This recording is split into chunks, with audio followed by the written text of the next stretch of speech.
Hello friends, welcome to Creative Medicine.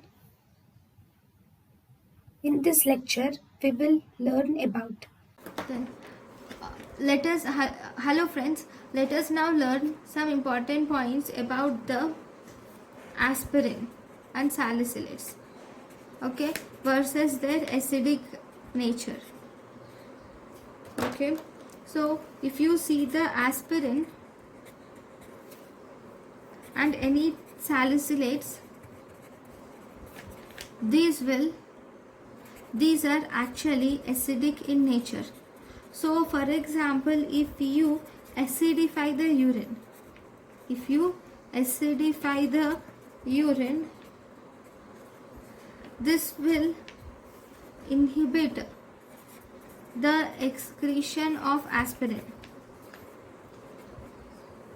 Why? Because on acidification of the urine, because it is already acidic in nature, the unionized,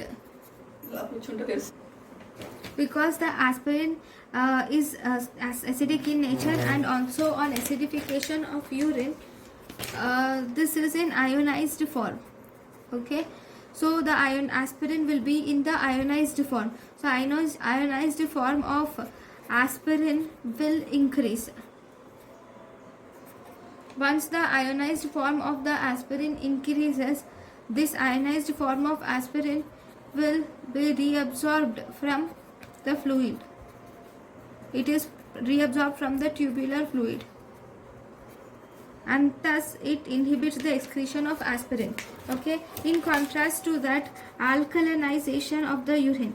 If alkalinization of urine is done, this will increase the rate of excretion of salicylates. Okay, this is about aspirin versus salicylic acid. Then if you see the salicylates, 80 to 90% of salicylates or aspirin, it is bound to plasma proteins. Especially it is bound to albumin. Okay, then